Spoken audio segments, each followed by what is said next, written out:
ठीक है, तो हम लोग एक्सरे पढ़ेंगे। ठीक है, जैसे फोटो इलेक्ट्रिक इफेक्ट था, उसमें वो सब चीजें थोड़े बहुत देखना था, तो उसको कुछ मॉड्यूल अभी नहीं ना दोबारा गया है। ठीक है, एक बार बोल देंगे, बोले हैं चला जाएगा। शायद पिछले बार गया है, बोल रहे थे पिछले बार भेजा है। ठीक है, इस बार भी बोल दिए हैं तो चला जाएगा। तो एक्सरे, जैसे कि अगर हम लोग वेव यानी कि हम लोगों ने इलेक्ट्रोमैग्नेटिक वेव्स देखा था, तो उसमें एक्सरे भी था। तो एक्सरे जो है ये भी एक फोटो इलेक्ट्रिक में पीएमएलयू है। सर आवाज नहीं आ रहा ठीक से। ठीक है, आज नहीं आ रहा है। Hello hello. सर कट रहा है आवाज।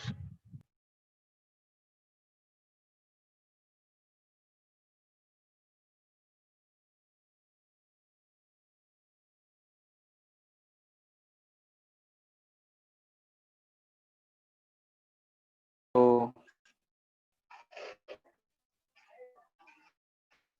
हेलो, आ रहा है अब? हाँ सर अभी आ रहा है।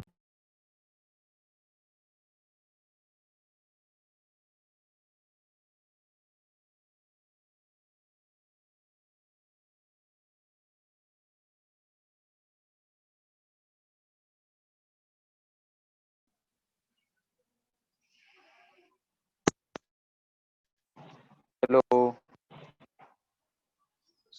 Sudhanshu, yes sir. आ रहा है अब? हाँ सर आ रहा है। ठीक है, तो वही बोल रहे हैं कि एक्सरे जो है, एक्सरे ये भी एक इलेक्ट्रोमैग्नेटिक वेव ही है। यानी कि ईएमडब्ल्यू जो है स्पेक्ट्रम पढ़े थे, उसमें से एक एक्सरे भी था। तो ये भी इलेक्ट्रोमैग्नेटिक वेव ही है। ठीक है, तो एक्सरे के बारे में हम लोग जानते हैं कि अगर हम लोग को हॉस्पिटल जाते हैं, कहीं बोन्स में क्रैक या टूट जाता है, तो एक्सरे से ही पता चलता है। ठीक है, तो एक्सरे जो है एक इलेक्ट्रोमैग्नेटिक वेव है। तो इलेक्ट्रोमैग्नेटिक वेव जैसा सारा है वैसा ही ये भी है, यानी कि ये भी वेव नेचर और पार्टिकल नेचर दोनों को शो करता है। और इसमें हम लोग फोटॉन्स को ही, जिस मतलब एक इसका वेवलेंथ और फ्रिक्वेंसी का रेंज होता है, तो उसी के तौर पे इसको क्लासिफाई करा गया कि ये एक्सरे। ठीक है, तो एक्सरे जो है ये भी एक्सीडेंटल है। एक्सीडेंटल करने का मतलब है कि एक्सपेरिमेंट कोई और चल रहा था, यानी कैथोड रेज के बारे में एक्सपेरिमेंट चल रहा था। वहां पे एक पार्टिकल अलग बिहेवियर दिखा, तो उस चीज को बोल दिया गया।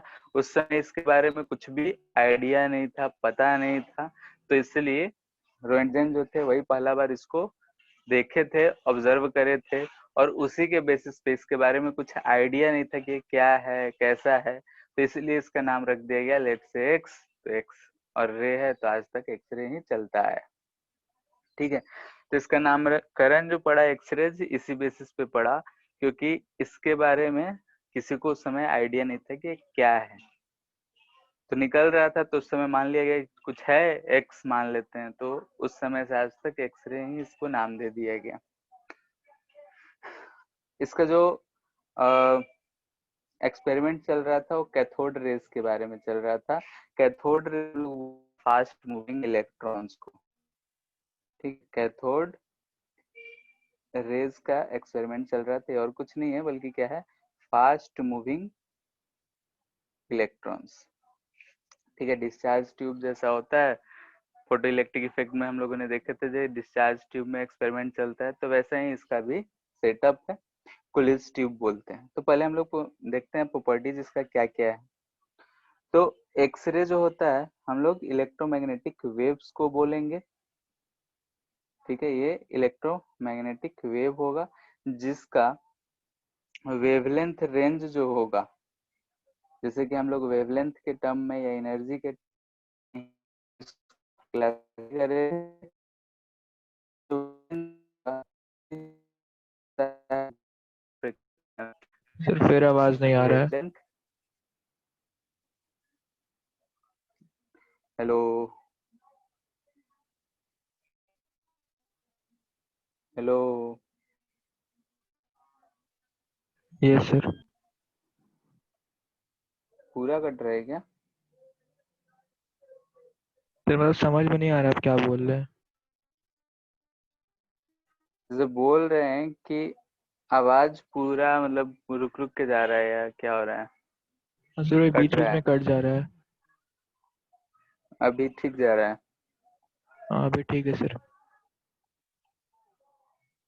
ठीक है, देखो, जैसे कि अगर हम एक्सरे का बात करें तो ये एक्सरे एक इलेक्ट्रोमैग्नेटिक वेव है जिसका वेवलेंथ का रेंज जो है 0.01 एंगस्ट्रम से लेकर 100 एंगस्ट्रम तक।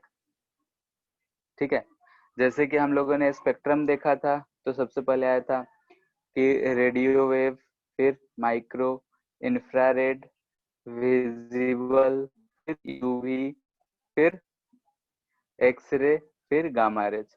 तो वही जो एक्स है उसी के बारे में हम लोग पढ़ रहे हैं। तो इधर जा रहे थे तो हम लोग देख रहे थे कि वेवलेंथ जो है घट रहा है।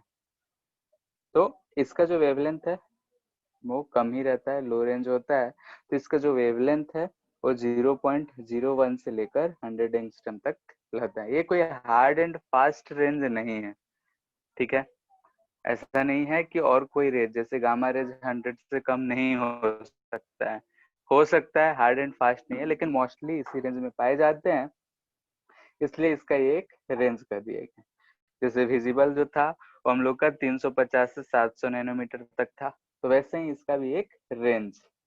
ठीक है, अब इसके प्रॉपर्टीज के बारे में बात करें। प्रॉपर्टीज कहो या फिर ऑब्जर्वेशंस कहो, ठीक है। प्रॉपर्टीज या फिर ऑब्जर्वेशंस बाय रंजन, क्या था? पहला, थोड़ा चीज हम लोग भी इसके बारे में जानते हैं कि जैसे कि ये जो होता है it is transparent to most of the matters, यानी कि हम बोल सकते हैं मैटर इज मोर और लेस, ठीक है, ट्रांसपेरेंट टू एक्सरे। यही प्रॉपर्टी है कि हम लोग बोन्स का इमेज ड्रॉ करने के लिए इसका यूज लेते हैं, यानी कि इट इज मोर ट्रांसपेरेंट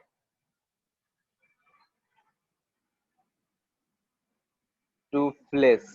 ठीक है, यानी कि जो हमारा फ्लेश है, मसल है, उससे ये ज्यादा ट्रांसपेरेंट होता है, and less to bone. Sir काम किस तरह से करता है, उसके अंदर चला जाता है फिर कैसे आता है उसका इमेज? जैसे कि अगर मान लेते हैं ट्रांसपेरेंट, ट्रांसपेरेंट होने का मतलब क्या हुआ? अगर हम व्हाइट रे को ही किसी ग्लास प्रिज्म से या फिर लेंस से पास करते हैं तो उसके आसपास पार चला जाता है, जैसे तो इमेज बनता है। वैसे ही यहाँ पे अगर हम मान लेते हैं अपना बोन को रखे हुए हैं, ठीक है, तो ये जो रे है पास करा तो फ्लैश से तो सीधा सीधा पास कर गया, लेकिन जहां जहां बोन होगा तो बोन से लेस ट्रांसपेरेंट है, कम पास किया होगा, तो पूरा रेज बाहर नहीं पास किया होगा। अगर हम हाथ के पीछे कोई एक ये कार्बन शीट रख देते हैं, जो हम लोग जिस पे इमेज ड्रॉ करते हैं, ब्लैक कलर का होता है, यानी कि सेंसिटिव टू फोटॉन्स होता है, तो उस प्लेट को अगर हम रख देते हैं तो जिस एरिया में ये जो रे पास करा होगा तो वहां से पास किया, लेकिन जहाँ गया होगा एक इमेज टाइप का बन जाएगा हमको, जैसे रे सीधा सीधा गया। मान लेते हैं, कैसे मान, ऐसा ये प्लेट है, ठीक है, इस पे ये कोई ट्रांसपेरेंट बॉडी रखा हुआ है,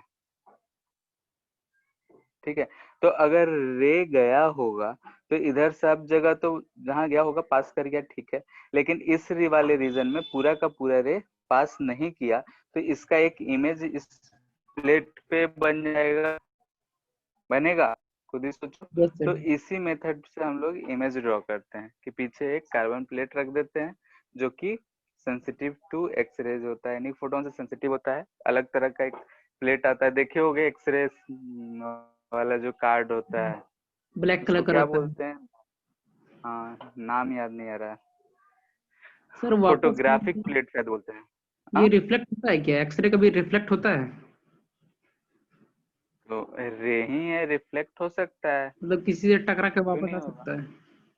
हाँ, हो सकता है। इसमें तो इमेज इसलिए बन रहा है क्योंकि पार्टिकल जैसे, वहां पर वो पार नहीं कर पा रहा तो वो खाली जगह बन जा रहा है। हाँ, जैसे कि अगर जहां पे वो पास कर गया, जैसे खुद ही सोचो कि पानी का धार आ रहा है, ठीक है, हाँ, शैडो कैसे बनता है, सिंपली वही बताओ। शैडो शैडो जो कैसे बनता है। लाइट आ रहा हाँ, है और जहाँ पर जैसे बॉडी के पीछे तरफ पार नहीं हो पा रहा लाइट, इसलिए वहां पीछे शैडो बन जा रहा है, जहाँ पार हो रहा है सीधे है लाइट हाँ, है। तो वैसा ही यहाँ पे भी है। ठीक है, जहाँ पास कर गया वहां तो पास हो गया, लेकिन जहाँ पास नहीं कर पाया वहां पे लाइट कम गया, यानी कि एक्सरे कम गया, तो वहां पे शैडो टाइप का बन जाता है। और हर जगह बन लोग है नहीं, तो ये फोटोग्राफिक प्लेट्स पे इसको देखते हैं।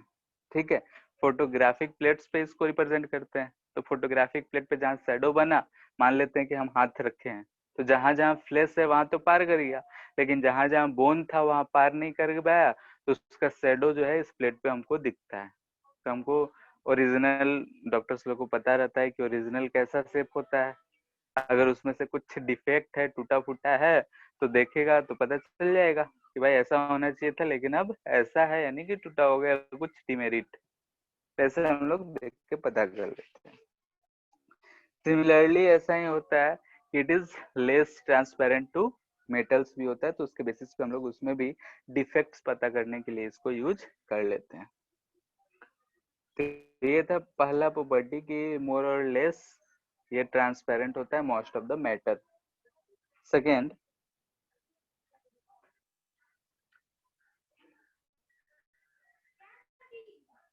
ठीक है, ये प्रोड्यूस होगा, एक्सरेज प्रोड्यूस्ड, देखेंगे प्रोडक्शन तो आगे भी देखेंगे कैसे होता है, क्या बिहेवियर होता है, लेकिन ऐसे जो ऑब्जर्वेशन कहो या फिर प्रॉपर्टीज था वो चीज दिख रहे हैं। एक्सरे प्रोड्यूस्ड व्हेनेवर या जनरेटेड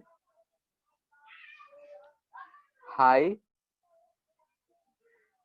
एनर्जी कैथोड,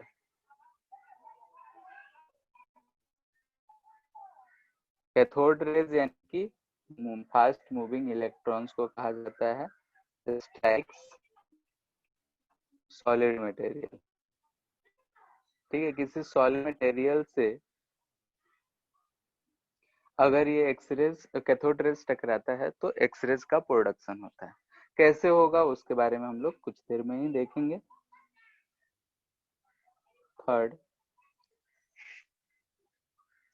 ठीक है, अगर हम इस एक्सरे को मैग्नेटिक फील्ड या इलेक्ट्रिक फील्ड से पास करते हैं तो विदाउट डिफ्लेक्ट पास होता है।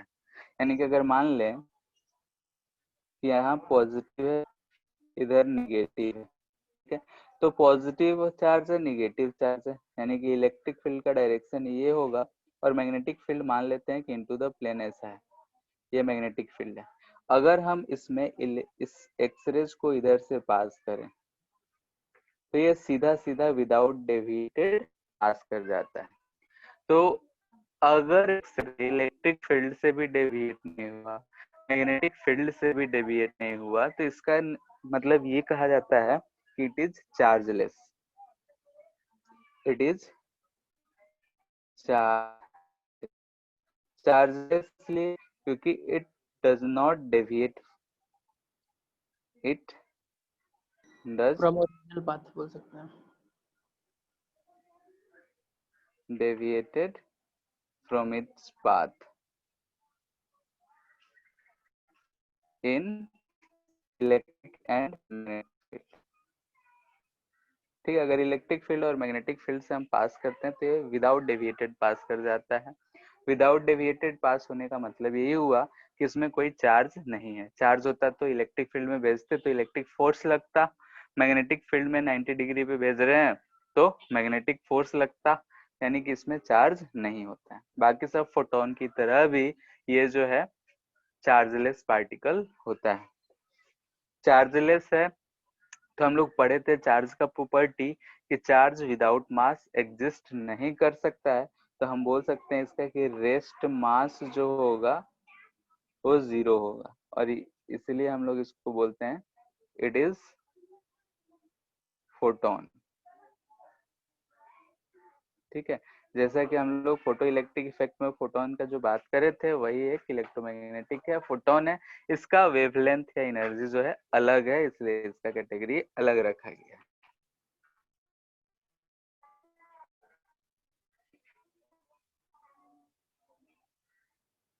ठीक, ये सब थोड़ा सा प्रॉपर्टी है। इसके बाद हम लोग देखते हैं टाइप्स।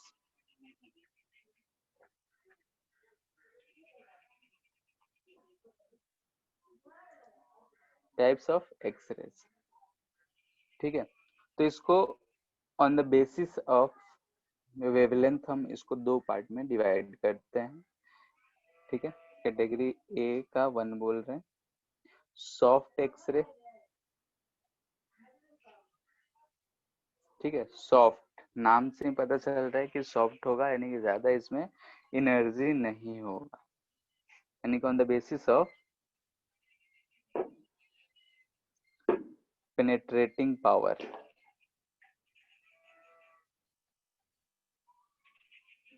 ठीक है, अगर मान लेते हैं कि इसको किसी मेटल से या किसी पार्टिकल से हम इसको फेंक रहे हैं, हम गोली ही मान रहे दीवार पे चलाते हैं, तो जो हाई स्पीड हाई एनर्जी के साथ जाता है वो ज्यादा डैमेज करता है, और जो कम स्पीड से जाता है तो कम डैमेज करता है, यानी कि जिसका एनर्जी ज्यादा होता है ज्यादा अंदर तक पेनिट्रेट करता है। वैसे ही इसको भी पेनिट्रेटिंग पावर के ऊपर इसको हम लोग दो पार्ट में कैटेगराइज करते हैं, एक सॉफ्ट एक्सरे और एक बोलेंगे हार्ड रेक्स। दोनों को आजू बाजू ही लिख देते हैं, हार्ड एक्स। ठीक है, तो पहला है पेनेट्रेटिंग पावर, तो पेनेट्रेटिंग पावर इसका क्या होगा,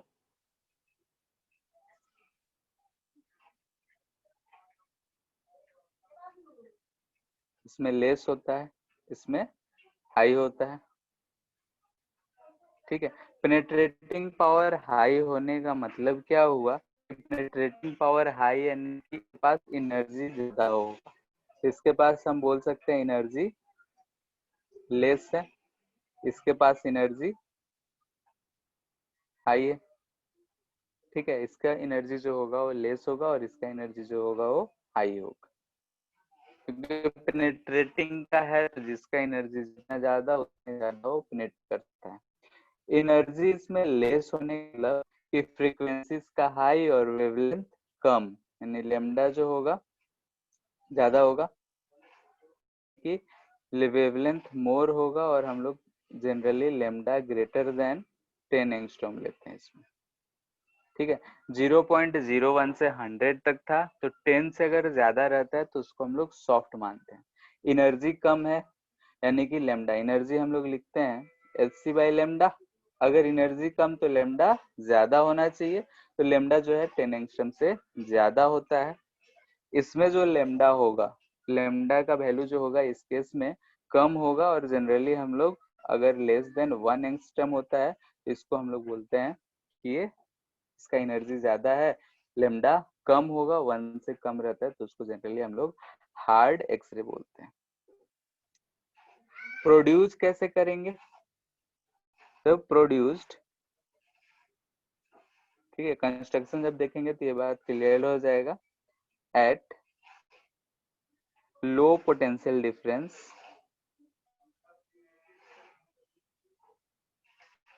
एंड हाई प्रेशर। ठीक है, इसको हम लो पोटेंशियल, जितना लो पोटेंशियल डिफरेंस रहेगा, तो थोड़ा बहुत अगर याद हो तो किसी चार्ज को अगर हम पोटेंशियल डिफरेंस से उसको एक्सेलरेट करते हैं तो Q इंटू एनर्जी, जिसको एनर्जी करते हैं, तो अगर लो पोटेंशियल डिफरेंस रहेगा तो उसका एनर्जी कम रहेगा, और इसी केस में अगर एनर्जी ज्यादा करना है तो प्रोड्यूस एट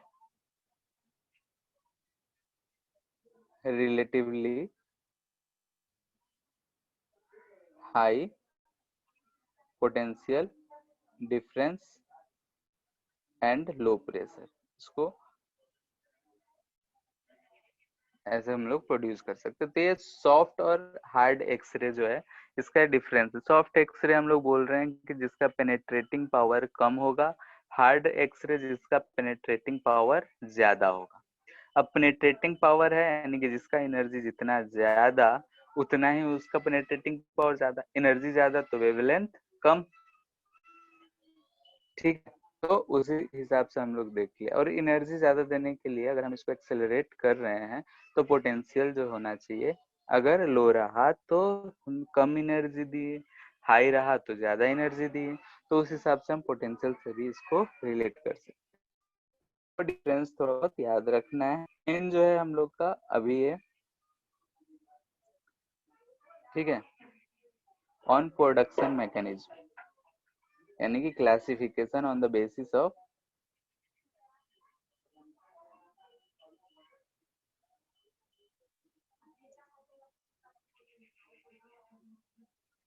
ठीक है, प्रोडक्शन मैकेनिज्म पे के बेसिस पे हम लोग इसको दो पार्ट में क्लासिफाई करेंगे। एक कहेंगे कंटिन्यूअस एक्सरे और सेकेंड को कहेंगे हम लोग कैरेक्टरिस्टिक एक्सरे। ठीक है, इधर के जितने भी चैप्टर होंगे मोस्टली जो होंगे थ्योरेटिकल पार्ट होगा, और न्यूमेरिकल में 2-3 फॉर्मूले हैं गिन के रहेंगे, उसको याद रखने हैं, हमारा काम न हो जाएगा। तो कंटिन्यूअस एक्सरे, कैरेक्टरिस्टिक एक्सरे, तो प्रोडक्शन मैकेनिज्म के ऊपर है, तो प्रोड्यूस कैसे होता है उस चीज को देखते हैं, फिर इस दोनों के बारे में एक एक करके देखेंगे कैसे कौन सा। तो हमारा सेट होगा, ठीक है, सेटअप को हम लोग बोलते हैं कुलिस ट्यूब।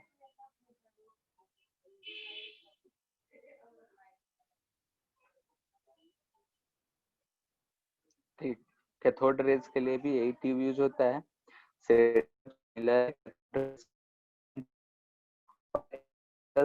तो वही हम देख रहे हैं कैसे।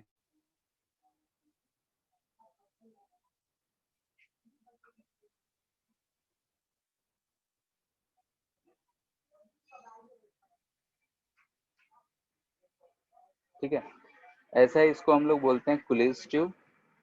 ये हमारा कैथोड है,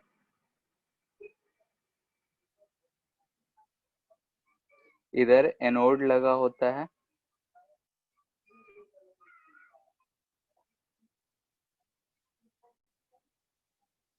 एनोड या फिर टारगेट मटेरियल।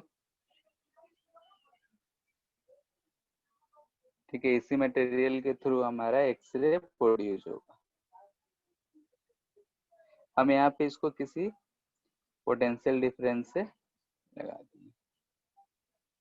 ठीक है, तो यही हमारा सेटअप होता है, एक्सपेरिमेंटल सेटअप, जो कि एक्सरे प्रोडक्शन के लिए देखा जाता है। ठीक है, ये जो है हमारा अप्लाइड पोटेंशियल है, इसको बोलते हैं हम लोग एक्सेलरेटिंग वोल्टेज या फिर पोटेंशियल।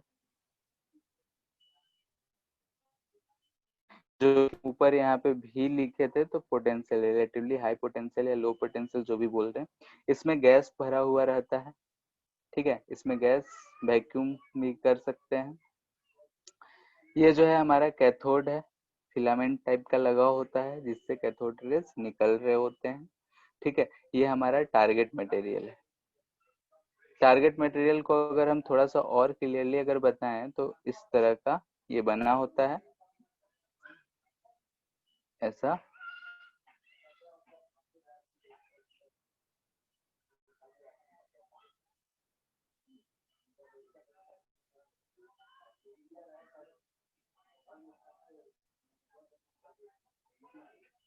ये कॉपर रॉड, कॉपर ब्लॉक, और ये हमारा टारगेट मटेरियल।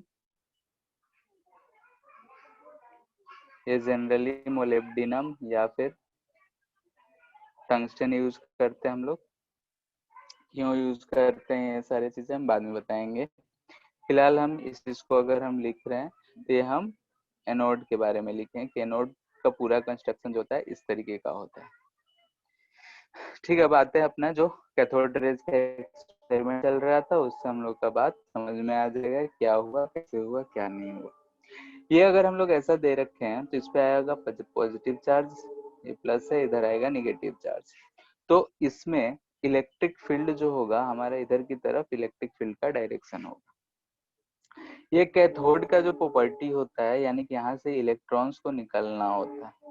ठीक है, कैथोड रे से इलेक्ट्रॉन्स निकल रहे हैं, इलेक्ट्रॉन्स जो है मूव कर रहा है, इलेक्ट्रिक फील्ड है तो इसका फोर्स इधर की तरफ लग रहा होगा और जाके यहाँ इसके मटेरियल पे टकराएगा, टारगेट पे टकराने के बाद सर इसमें फिर जो भी आवाज चेंज फंस आएगा। रहा है।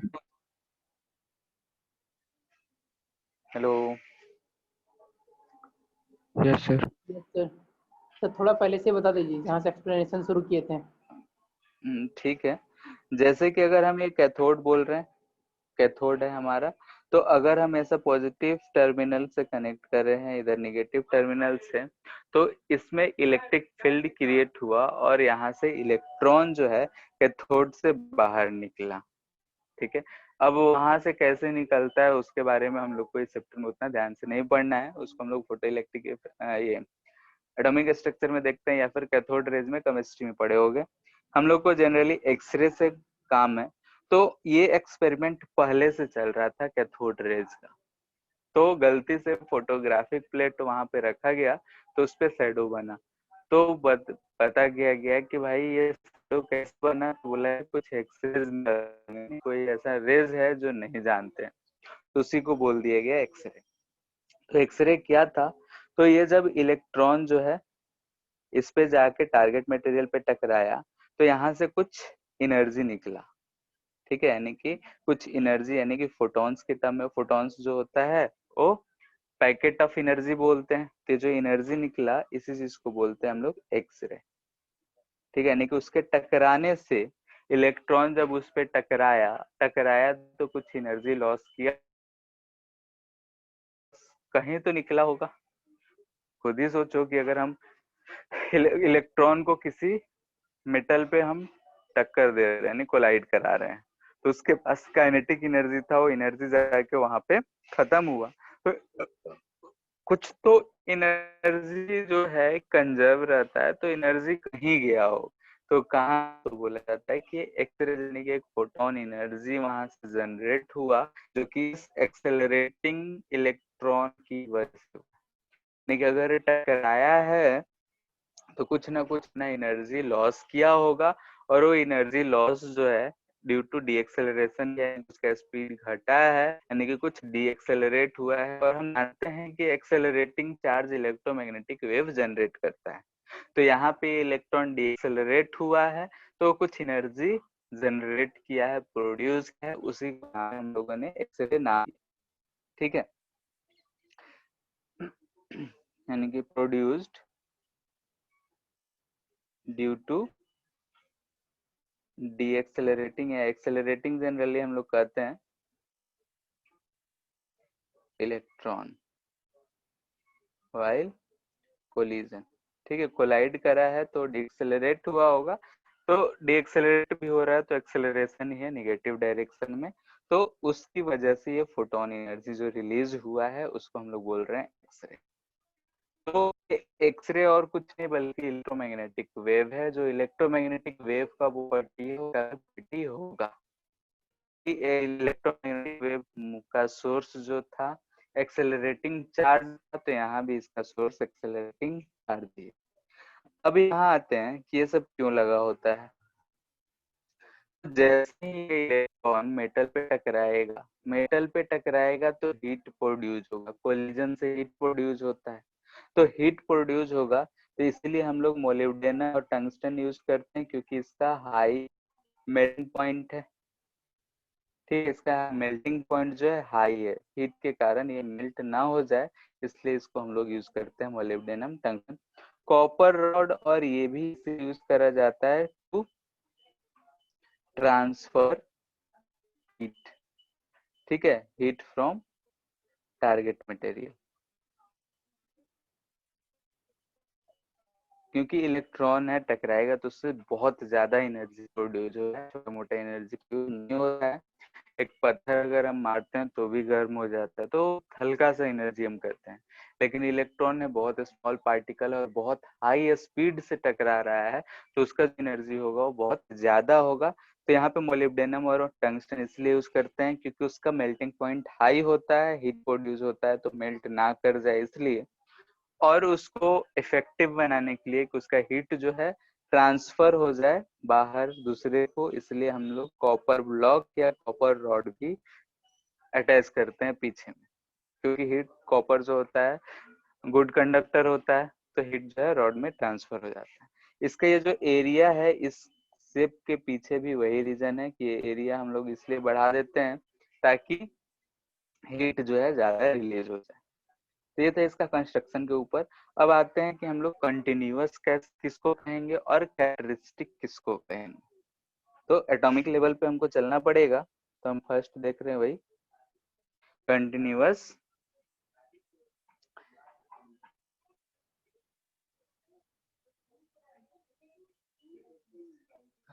कंटिन्यूअस एक्सरे के बारे में।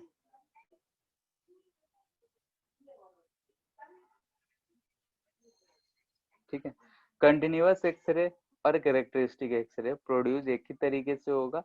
अब कैसे होगा उसी चीज को हम लोग समझते हैं। तो यहाँ से देख कि सेटअप ऐसा होता है, इलेक्ट्रॉन जाके टारगेट मटेरियल पे टकराता है और अपना एनर्जी लूज करता है। एनर्जी लूज कैसे करता है हम उसके बारे में देख रहे हैं। तो ये हम देख रहे हैं ऑन एटॉमिक मॉडल।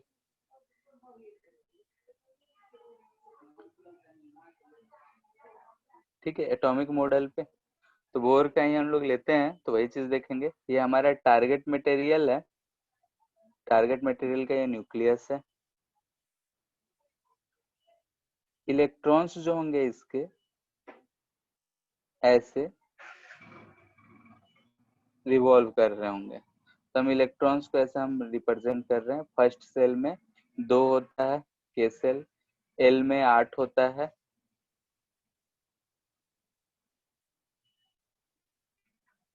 ठीक है 8। फिर इसमें 18 होता है, तो ये हम उधर 18 नहीं बनाने जा रहे हैं। ऐसा ही ये हमारा टारगेट एटम है, क्योंकि कोलिजन जो होता है एटॉमिक लेवल पे ही होगा, इलेक्ट्रॉन है तो इसलिए एटॉमिक लेवल पे है। ये इसका न्यूक्लियस है। अब क्या होगा, एक इलेक्ट्रॉन था, ये हमारा इलेक्ट्रॉन है जिसको हम इस पे भेजें, यानी कि ये हम बोल रहे हैं प्रोजेक्टाइल इलेक्ट्रॉन है।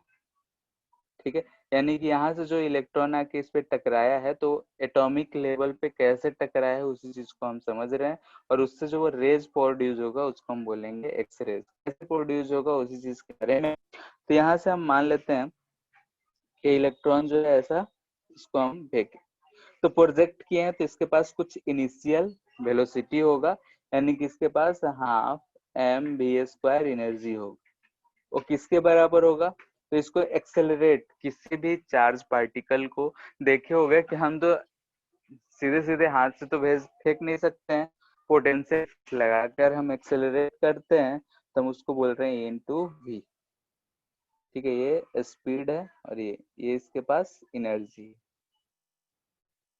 ठीक है, इनिशियली टकराने से पहले कितना एनर्जी है, यानी कि अगर हम कहें कि इस दोनों प्लेट्स के बीच का पोटेंशियल डिफरेंस अगर v है, तो इलेक्ट्रॉन अगर यहाँ रेस्ट से चला होगा तो यहाँ टकराने से जस्ट पहले उसके पास एनर्जी होगा E/v।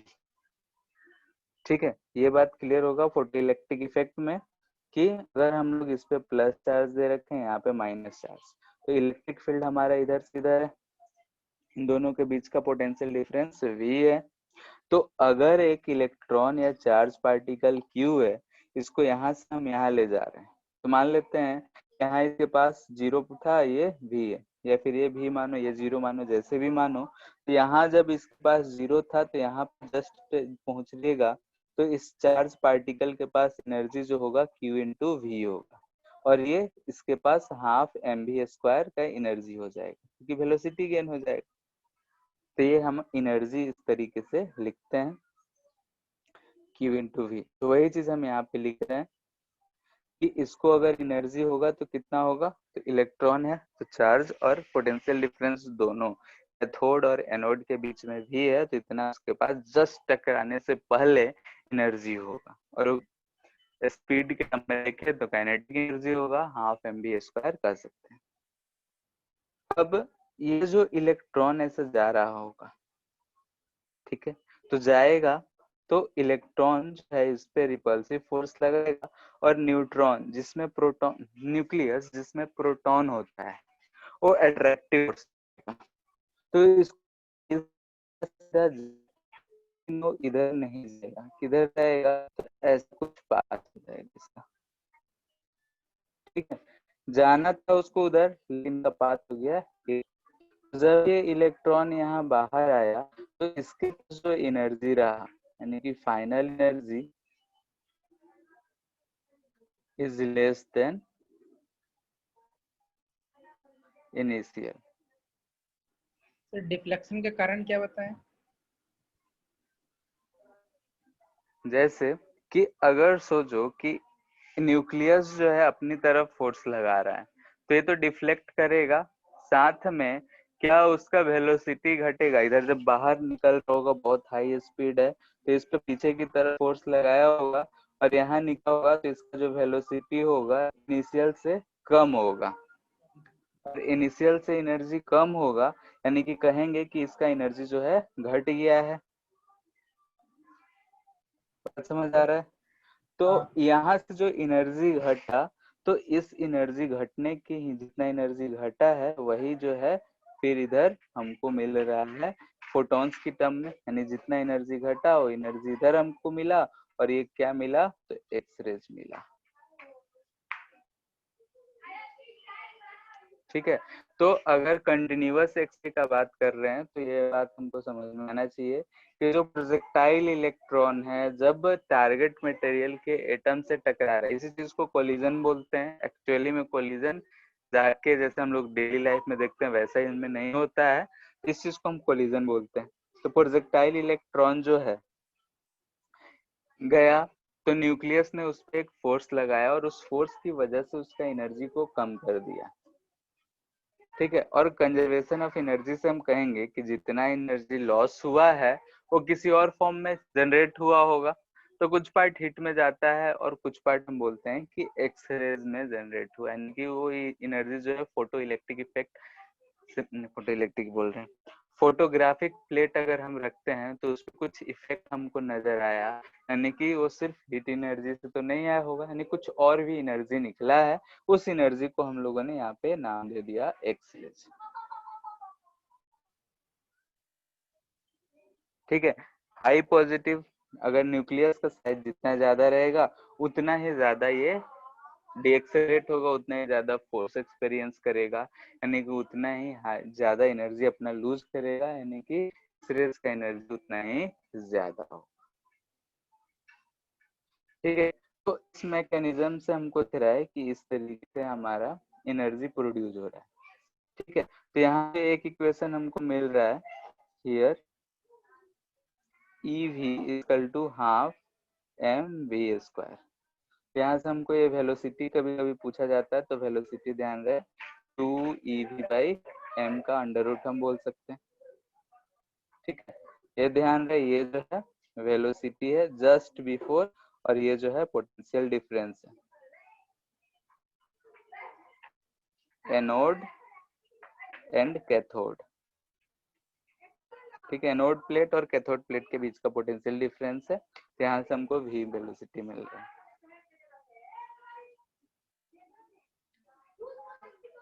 ठीक है। तो ये चीज जो एनर्जी हमको रिलीज मिल रहा है उस चीज को हम बोलते हैं एक्स रेज, यानी कि अगर फास्ट मूविंग इलेक्ट्रॉन्स यानी कैथोड रेज अगर टारगेट मटेरियल पे टकराता है, कोलाइड करता है, तो अपना एनर्जी को लूज करता है। और वो कोलिजन कैसे होता है, तो यहाँ से इलेक्ट्रॉन है, ये भी इलेक्ट्रॉन था, इन दोनों में रिपल्सन हुआ होगा, और ये जो न्यूक्लियस है ये अट्रैक्ट किया होगा, और ये हैवी मेटल तो न्यूक्लियस का साइज ज्यादा होगा, न्यूक्लियस ज्यादा अट्रैक्शन फोर्स लगाया होगा, इसका वेलोसिटी उतना ही ज्यादा कम किया होगा।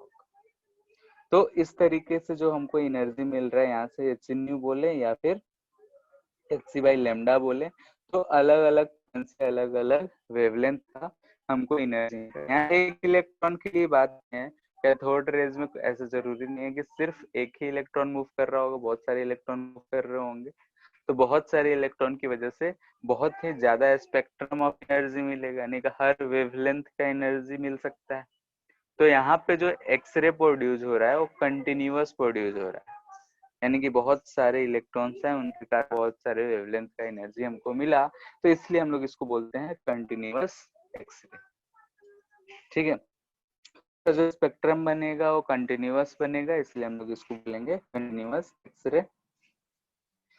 अब यहाँ पे है कि फॉर इलेक्ट्रॉन मूविंग क्लोजेस्ट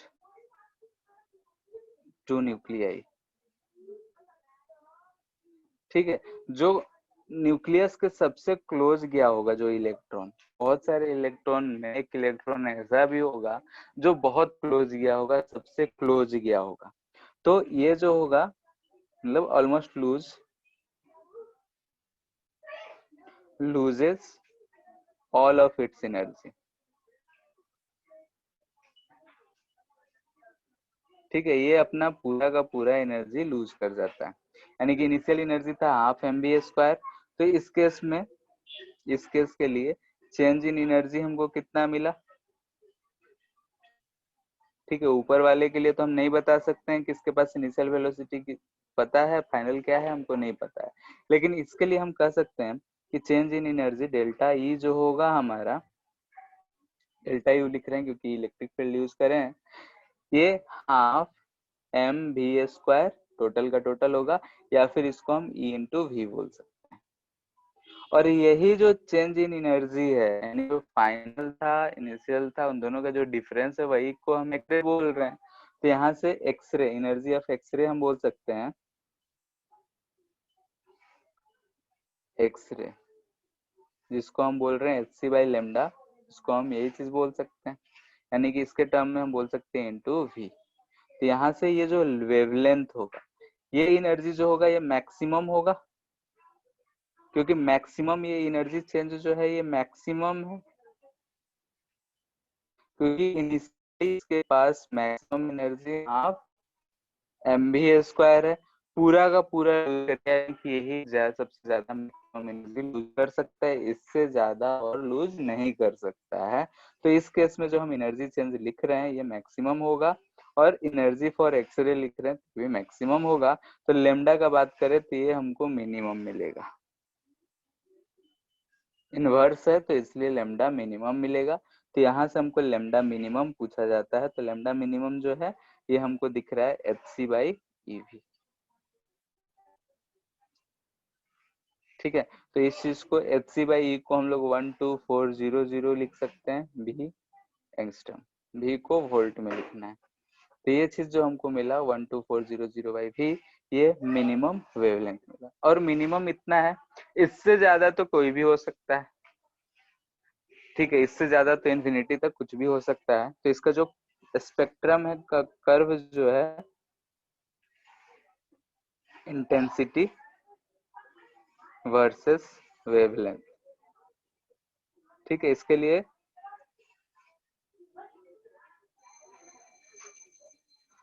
ये ड्रॉ करा जाता है, एक्सपेरिमेंटल है इसलिए जैसा है हमको वैसे याद रखना है।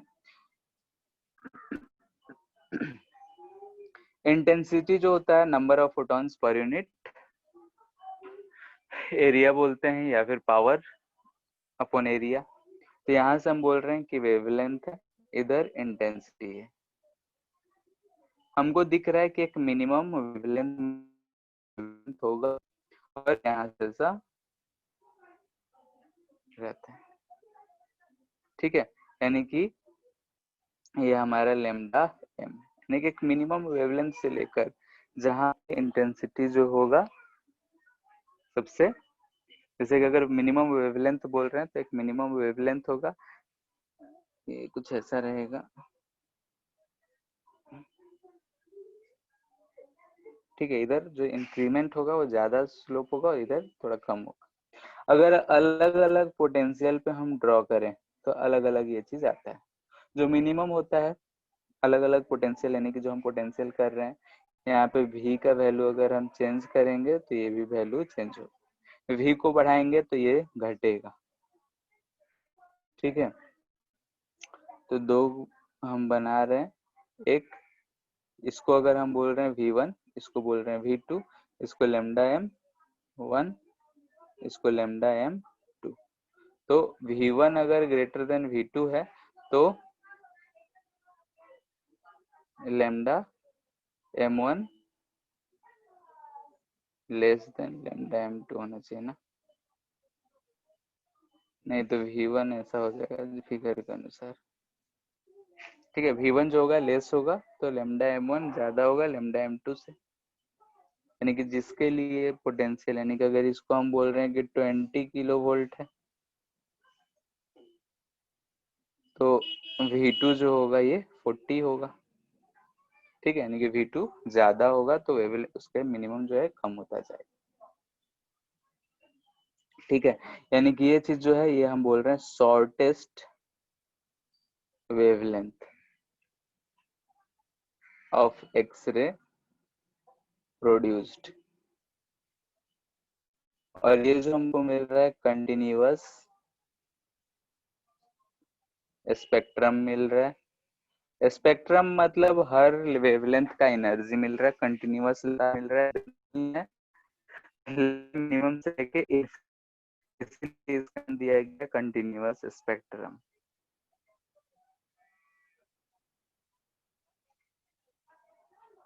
ठीक है, तो जो शॉर्टेस्ट वेवलेंथ आ रहा है, जो मिनिमम वेवलेंथ आ रहा है, उसको लेमडा अगर हम देख रहे हैं तो 12400 निकाल सकते हैं। यहाँ पे इस वेरिएशन की वजह से ही यहाँ पे इस मिनिमम वैल्यू से लेकर इन्फिनिटी तक है। कंटिन्यूअस स्पेक्ट्रम इसलिए कर रहे हैं क्योंकि यहाँ पे लेमडा जो है लेमडा m से लेकर इन्फिनिटी तक हर वैल्यू हमको मिल रहा है, कंटिन्यूअसली सारा चीज मिलता है, इसलिए इस एक्सरे का नाम दिया गया कंटिन्यूअस एक्सरे। ठीक है, यानी कि इस एक्सरे में एक मिनिमम वैल्यू से लेकर मैक्सिमम रेंज तक, यानी कि इन्फिनिटी हम कर रहे हैं, इन्फिनिटी तक के हर वेवलेंथ मिल रहे हैं। That is why this X-ray is called continuous x ray.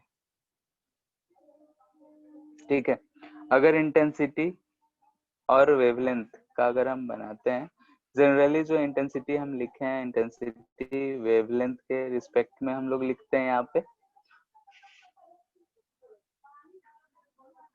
यानी कि जो इंटेंसिटी यहाँ पे लिखते हैं हम लोग आई लेमडा लिखते हैं, जो कि होता है इंटेंसिटी पर यूनिट वेवलेंथ। ठीक है, यहाँ जो हम लिख रहे हैं इसको हम लेमडा एम ही लिख देते हैं, अगर बुक में देखो तो ठीक है, ये जो आई एम लिख रहे हैं आई लेमडा, ये हम बोल रहे हैं कि इंटेंसिटी पर यूनिट वेवलेंथ। तो उसके बारे में हमको उतना नहीं जानना है, ये कर्व हमको दिया हुआ रहेगा या फिर बोलेगा तो अलग अलग तरीके से हम लोग इसको बना सकते हैं। तो इंटेंसिटी वर्सेस लेमडा का कर्व ऐसा है, और मिनिमम, ये लेमडा मिनिमम जो है कभी कभी बुक में लेमडा सी भी लिखा होता है। ठीक है, लेमडा एम को लेमडा सी भी रिप्रेजेंट किया जाता है शॉर्टेस्ट वेवलेंथ को, तो इसलिए कहीं अगर दिख जाए तो टेंशन नहीं लेना है। ठीक है, इस चैप्टर में जो लेमडा मिनिमम है उसको लेमडा सी भी लिखा जाता है शॉर्टेस्ट वेवलेंथ को, तो इसलिए हम ऐसा लिख, बुक्स में वैसा मिल सकता है, किसी किसी बुक में सी रहता है, किसी किसी में एम रहता है। तो यहाँ पे हम लोगों ने देखा कि अगर कंटिन्यूअस एक्सरे है तो कंटिन्यूअस एक्सरे में क्या होता है कि एक इलेक्ट्रॉन जो है जाता है एटम से टकराता है, एटम से टकराने के बाद उसका एनर्जी कुछ लूज होता है, और अगर इलेक्ट्रॉन ने एनर्जी लूज किया यानी कि डीएक्सेलरेट हुआ, यानी कि एक्सेलरेशन है नेगेटिव डायरेक्शन, तो अगर कोई भी चार्ज पार्टिकल एक्सेलरेटेड होता है तो इलेक्ट्रोमैग्नेटिक वेव जनरेट करता है, तो वही यहाँ से हम बोल रहे हैं कि एक्सरे जनरेट हुआ है। ठीक है, अब ये एक्सरे जो जनरेट हुआ है तो इसका जो एनर्जी डिफरेंस जितना हुआ है उतना एनर्जी डिफरेंस का है, तो एनर्जी डिफरेंस का मैक्सिमम कुछ भी हो सकता है, एनर्जी डिफरेंस इलेक्ट्रॉन का मिनिमम से जो मैक्सिमम एनर्जी डिफरेंस है, यानी कि जितना इनिशियल था पूरा का पूरा लूज कर जाए, वहां से लेके 0 तक कुछ भी हो सकता है, तो उसके करस्पॉन्डिंग वेवलेंथ भी हमको एक मिनिमम से लेके इन्फिनिटी तक कुछ भी मिल सकता है। तो चूंकि वेवलेंथ जो है कंटिन्यूअसली हमको एक मिनिमम वैल्यू से लेके इन्फिनिटी तक कुछ भी मिल रहा है, तो इसलिए हम लोग इस चीज को बोलते हैं कंटिन्यूअस स्पेक्ट्रम। और अगर intensity per unit wavelength versus wavelength का कर्व बनाते हैं तो इस तरीके का आता है। इस चीज को याद रखना है कि ऐसा आएगा, ठीक है। और इस तरीके ये जो पिक वैल्यू है, इसके राइट साइड का जो कर्व है, यानी कि इसके राइट साइड का जो कर्व है इधर का, इसको हम लोग बोलते हैं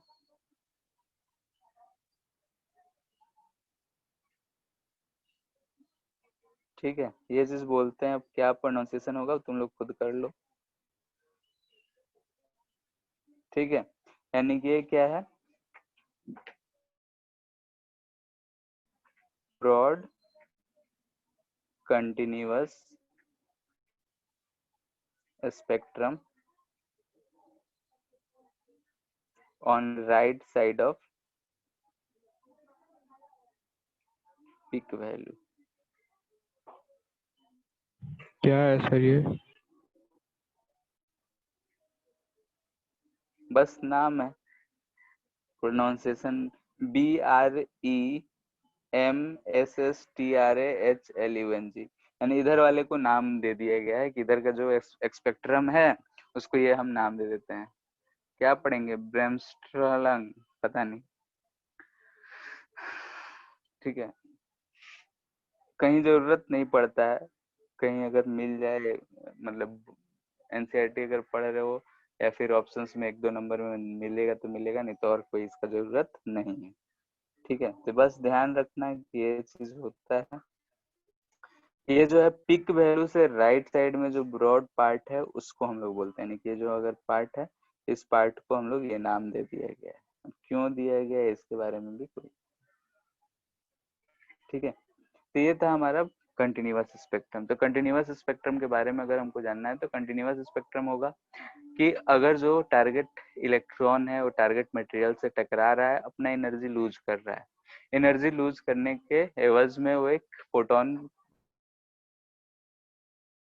रे है, और उस एक्सरे का जो एनर्जी है वो उसके मैक्सिमम वैल्यू जितना एनर्जी चेंज हो सकता है वहां से लेके 0 कुछ भी हो सकता है, तो उसके करस्पॉन्डिंग वेवलेंथ 0 मिनिमम से लेकर इन्फिनिटी तक कुछ भी आ रहा है, तो उस वजह से इसका नाम दे दिया गया है कंटिन्यूअस एक्स, ठीक है। सेकेंड,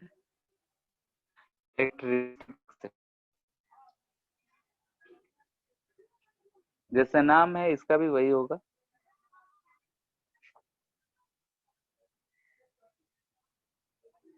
ठीक है। कैरेक्टरिस्टिक इसलिए हम लोग बोलते हैं कि it is characteristic of target material. Target material कैसा है उस चीज पे डिपेंड करता है, इसलिए इसको हम लोग बोलते हैं कि कैरेक्टरिस्टिक एक्स। और कैरेक्टरिस्टिक क्यों है, तो प्रोडक्शन मैकेनिज्म पे है। तो वही चीज हम लोग फिर से देखते हैं कि हमारा न्यूक्लियस हो गया,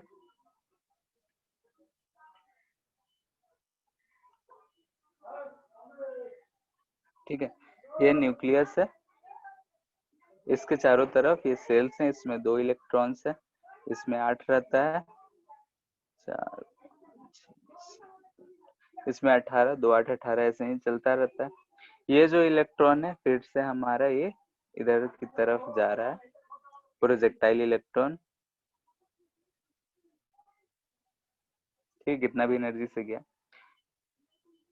मतलब लाखों में ऐसा बहुत कम चांस है, लेकिन चांस तो है कि ये इलेक्ट्रॉन जो है जाए और इस इलेक्ट्रॉन को टकरा जाए, ठीक है।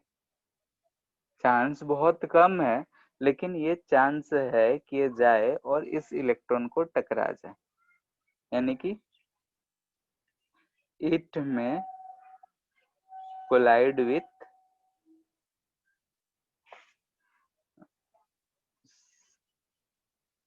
सेल्स इलेक्ट्रॉन्स, यानी कि रिवॉल्विंग इलेक्ट्रॉन्स बोल सकते हैं, जो सेल में इलेक्ट्रॉन है उसको हम बोल दे रहे हैं।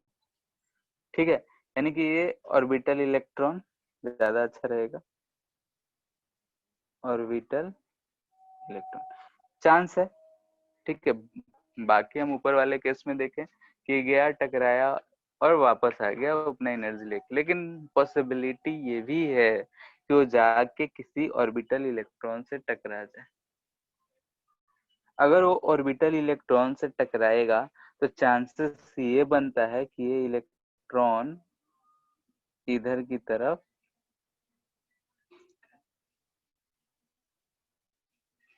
ठीक है, ये इससे टकराया तो मे बी चांस है कि ये जो इलेक्ट्रॉन है इधर बाहर की तरफ मूव कर जाए, और ये जो इलेक्ट्रॉन था हमारा यहाँ से डेविएट होके इधर की तरफ कहीं आ जाए। ठीक है, ऐसे बनाते हैं।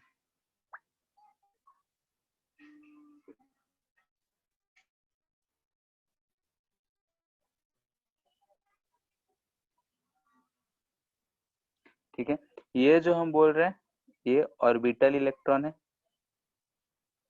इजेक्टेड ड्यू टू कोलिजन, और ये जो है हमारा टारगेट यानी कि projectile electron deviated after collision. ठीक है, चांस तो बहुत कम है, लेकिन ये भी चांस है हमारे पास कि ऐसा सिचुएशन हो सकता है। ठीक है, ऐसा चीजें हो सकती है कि इलेक्ट्रॉन जो है projectile electron deviated after collision हो, और orbital electron ejected due to collision. ठीक है, ये दोनों चांसेस हमको हो सकते हैं। पहला केस तो हमने देखा, ये सेकेंड केस। अब इसमें सोचो क्या होगा।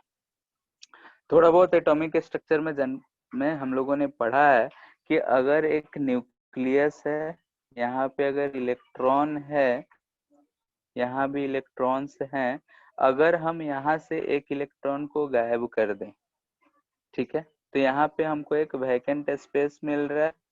वैकेंट है अगर, तो हायर ऑर्बिट के इलेक्ट्रॉन्स जो हैं, इधर जो अगर इलेक्ट्रॉन घूम रहा होगा वो इस पे जंप लगाने का कोशिश करेगा। ठीक है, यानी कि अगर हमको दिख रहा है कि यहाँ पे अगर इलेक्ट्रॉन निकल गया, this implies that there is a vacant space, vacant position for electrons. ठीक है, इलेक्ट्रॉन्स के लिए वैकेंट पोजीशन है। दिस इम्प्लाइज दैट कि higher orbital electrons jump to occupy that position. ठीक है, हम लोग एटॉमिक स्ट्रक्चर में पढ़े होंगे कि जो हायर ऑर्बिट के इलेक्ट्रॉन्स होते हैं वो लेस स्टेबल होते हैं as compare to inner orbit के। तो इनर ऑर्बिट से अगर एक इलेक्ट्रॉन बाहर निकल गया तो बाहर ऑर्बिट वाले मार करेंगे, जंप करेंगे उस पे जाने के लिए। अब एक चीज हम जानते हैं कि अगर ये हायर ऑर्बिट के इलेक्ट्रॉन्स जो हैं अगर जंप करके अंदर जा रहे हैं, ठीक है, तो हम जानते हैं कि यहाँ से एक एनर्जी निकलेगा। ठीक है, ये एनर्जी एच नहीं, जो कि हम बोल रहे हैं एक्सरे। ठीक है, तो यहाँ पे प्रोडक्शन का मेथड क्या हुआ कि जो हमारा इलेक्ट्रॉन, मूविंग इलेक्ट्रॉन था, आया ऑर्बिटल इलेक्ट्रॉन से टकराया और उसको बाहर निकाल दिया। अगर उसको बाहर निकाल दिया तो जो बाहरी इलेक्ट्रॉन्स थे, यानी कि आउटर ऑर्बिट के जो इलेक्ट्रॉन्स थे, वो जंप मार के अंदर गए, यानी कि जंप मार के अंदर गए तो यहाँ से एक एनर्जी निकला, तो यहाँ से एक्सरे प्रोड्यूस हुआ। तो इस चीज को हम लोग बोलते हैं कैरेक्टरिस्टिक एक्सरे। दोनों का मेथड समझ में आ गया होगा कि कंटिन्यूअस किसको कह रहे हैं और कैरेक्टरिस्टिक किसको कह रहे हैं। ठीक है, दोनों का प्रोडक्शन मैकेनिज्म अलग अलग है, इसलिए दोनों का अलग अलग नाम है। यहाँ जो एनर्जी है, जैसे कि हम लोग ऐसा पढ़े होंगे कि अलग अलग सेल है, ये हम बोल रहे हैं K shell, L shell, M, N, ऐसा है। तो अगर यहाँ से वैकेंट होता है तो इलेक्ट्रॉन यहाँ से इस पे जंप मार सकता है, इससे आ सकता है, इससे आ सकता है, इस पे जंप मारेगा तो ऐसा होता है। ठीक है, इसको अलग अलग नाम से पढ़े होंगे, जिसको हम लोग नेक्स्ट चैप्टर में पढ़ेंगे। तो फिलहाल हम इतना ही लिख रहे हैं कि ऐसा पॉसिबिलिटी है कि के सेल है, यहाँ से अगर आया तो इलेक्ट्रॉन अपर सेल से जंप मारेगा, और यहाँ से अगर इलेक्ट्रॉन जंप मारा तो जितना डिफरेंस होता है दोनों सेल्स का एनर्जी में, उतना एनर्जी रिलीज होता है। ठीक है, ये चीज पढ़े होंगे कि इलेक्ट्रॉन्स को अगर हम वहां से लोअर एनर्जी से हायर एनर्जी भेजते हैं तो हमको एनर्जी देना पड़ता है, लेकिन हायर से जब लोअर आता है तो एनर्जी रिलीज होता है। तो जो एनर्जी रिलीज हो रहा है उसी चीज को हम लोग यहाँ पे नाम दे रहे हैं कि वो एक्सरे है। ठीक है, तो डिपेंडिंग ऑन कि वो किस सेल से आ रहा है। ठीक है, जैसे कि अगर ये के सेल पे आ रहा है एल एम एन से, ठीक है, तो फर्स्ट जो आ रहा है इसको हम बोलते हैं के अल्फा। ठीक है, इसको नाम देते हैं हम लोग के अल्फा। सेकेंड से आ रहा है, यानी कि हमको दिख रहा है कि ये फर्स्ट सेल है, एल फिर एम एन ऊपर से ये के बीटा, ये के गामा। ठीक है, यानी कि पहला फर्स्ट डिफरेंस जो आ रहा है के अल्फा, उसको के बीटा के गामा ऐसे ही कर रहे हैं। यानी कि इलेक्ट्रॉन ऐसे भी देख सकते हैं, अगर न्यूक्लियस है, अगर हमारा सेल्स है, तो अगर यहाँ से इलेक्ट्रॉन इस पे जा रहा है तो इसको हम बोलेंगे के अल्फा, इसको बोलेंगे के गामा। वैसे ही अगर इस पे ऐसे जंप मार रहा है तो ये के है, ये एल है, एल पे आ रहा है, एल पे आ रहा है तो इसको बोलेंगे एल अल्फा, इसको बोलेंगे एल बीटा, हायर से आएगा तो एल गामा। वैसे ही ये एम पे आ रहा है तो M alpha, M beta, M gamma, ये चीज चलते रहता है। और ये जो के आ रहा है तो इन सबको बोलते हैं हम लोग के सीरीज। ठीक है, ये सब जो मिल रहा है इसको बोलते हैं हम लोग एल सीरीज, और ये जो इधर आएगा इसको बोलेंगे एम सीरीज। ठीक है, ऐसे ही के एल एम एन जो भी होगा वो एन सीरीज चलता जाएगा।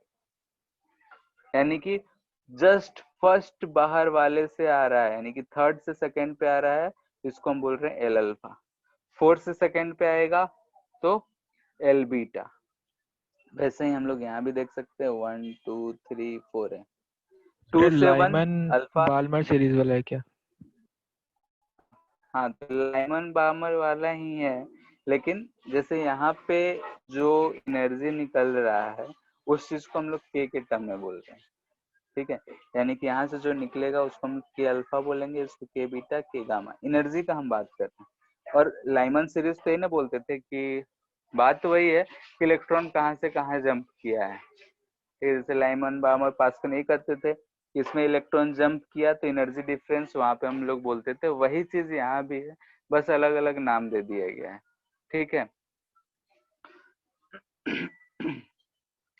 तो हम लोग लाइमन बोलते थे कि अगर के सेल पे कहीं से भी जंप करा है, ठीक है, तो उसको हम लोग लाइमन बोलते थे। अब यहाँ पे देख रहे हैं कि के अल्फा, के बीटा, के गामा, के सीरीज बोल रहे हैं लाइमन वाले को, लेकिन अल्फा बीटा गामा किसको करें, तो 1 पे कूद रहा है, 2 से तो अल्फा, 3 से आ रहा है तो बीटा, 4 से आ रहा है तो गामा, ऐसे ही ये चलता जाए।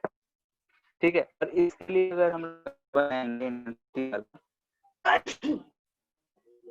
आई लेमडा वर्सेस लेमडा कर बनाएंगे तो ये मिनिमम वैल्यू तो कुछ रहेगा नहीं, इस तरीके से कुछ रहता है।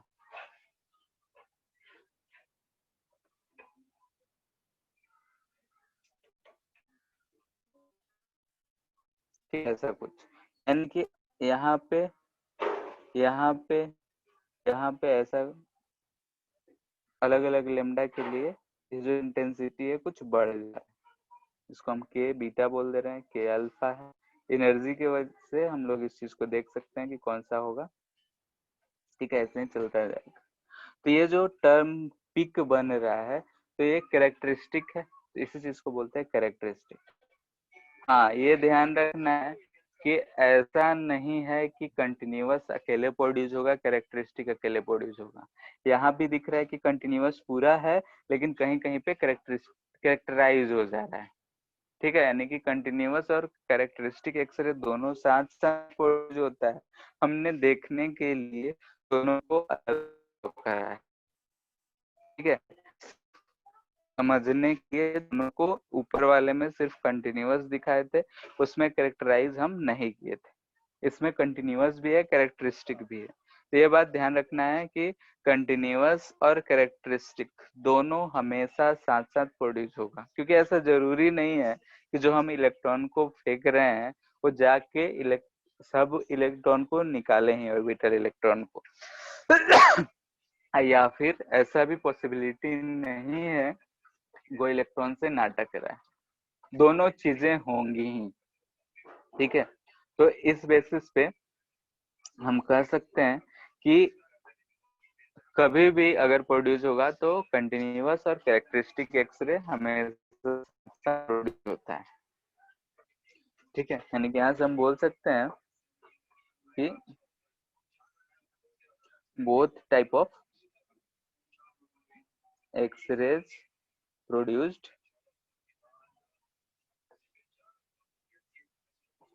at same time,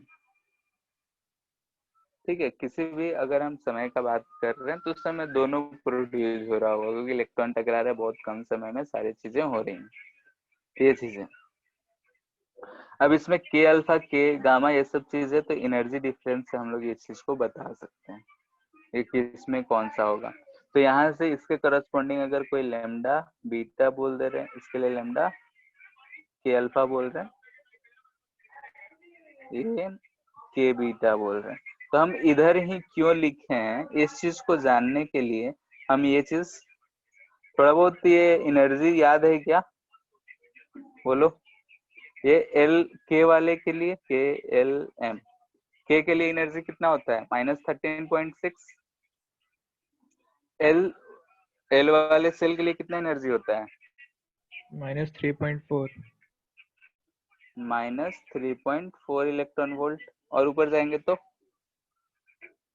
-1.51 hydro -1.51 something electron volt. ये हाइड्रोजन के लिए होता है, इस केस में नहीं लिखना है क्योंकि जेड भी रहेगा, Z²/n² रहेगा। चलो हम Z² कर ही देते हैं, नहीं तो बाद में, ठीक है। Z² रहेगा, ये हाइड्रोजन के लिए है।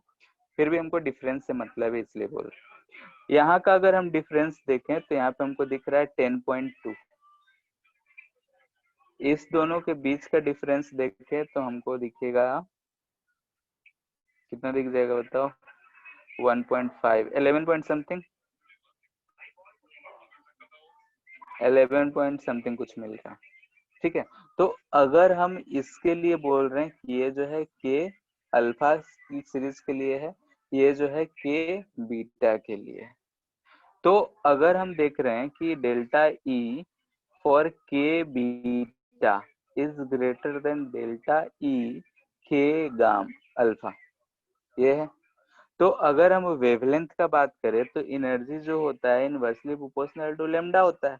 तो लेमडा फॉर के बीटा का अगर बात करेंगे और लेमडा फॉर के अल्फा के लिए बात करेंगे तो ये अल्फा वाला जो होगा वो ज्यादा होगा एज कंपेयर टू बीटा, ठीक है। ये चीज होता है, तो इसीलिए हम इसको इधर लिखे हैं, इसको इधर लिखे। वैसे ही कंपेयर करोगे, यहाँ पे लेमडा फॉर एल बीटा अगर आएगा, फिर ऐसे ही किसी भी अगर हमको क्वेश्चन दे देगा कि बताओ कि कौन सा क्या होगा, तो हम इस एनर्जी बेसिस पे इस चीज को समझ सकते हैं, बता सकते हैं, ठीक है।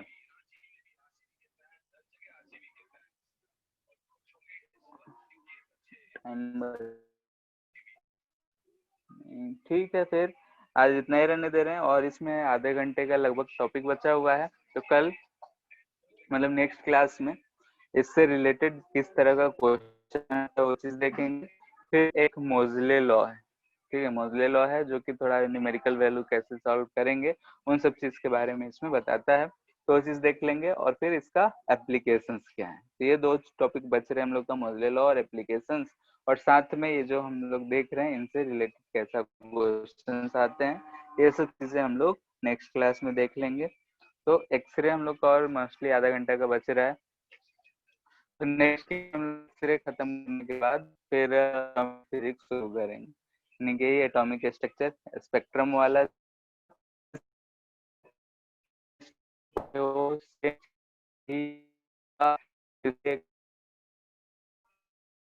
कर लोगे, थोड़ा आसानी समझ में भी है, समझ में आती है।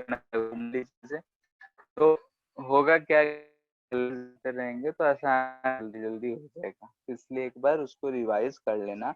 एटॉमिक स्ट्रक्चर में वोर मॉडल क्या है, ठीक है, जो मॉडल पढ़े थे वो वोर मॉडल क्या है, फिर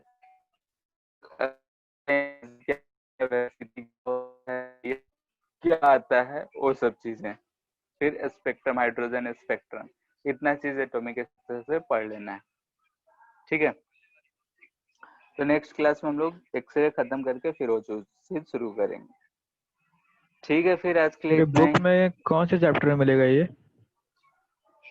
एटॉमिक वाले में नहीं है क्या, देखे नहीं है।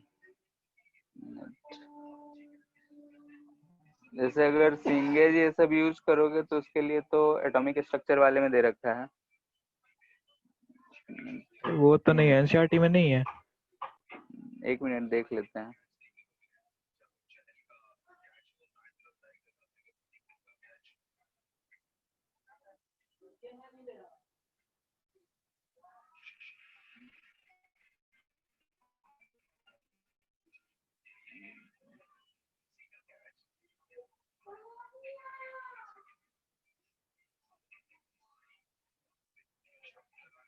इसमें तो नहीं दे रखा है।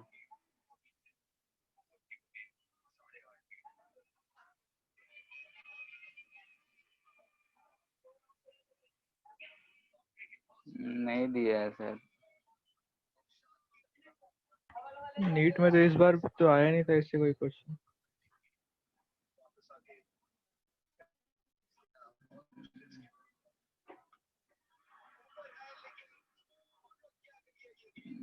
नीट में नहीं है क्या, पता नहीं, मैं देखे नहीं, लेकिन है क्वेश्चन तुम लोग का, पीछे प्रीवियस ईयर क्वेश्चन देखे थे, है इससे रिलेटेड। ठीक है, एटॉमिक स्ट्रक्चर का ये छोटा सा पार्ट है, तो इसको अलग से हम बता दिए हैं बस, ठीक है। जो एटॉमिक स्ट्रक्चर पढ़ते हैं उसी का एक छोटा सा पार्ट है, ठीक है, छोटा सा टॉपिक है, ध्यान रखना है बस, और क्या। नहीं दे रखा है एनसीईआरटी में, नहीं है, ठीक है। बस छोटा सा टॉपिक है, इसको ध्यान रखना है,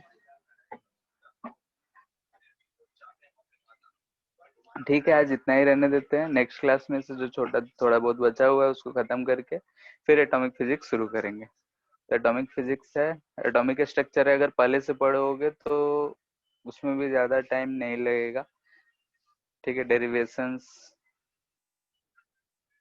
ठीक है, देखते हैं, और उसके बाद न्यूक्लियर फिजिक्स, ठीक है फिर। ठीक है सर।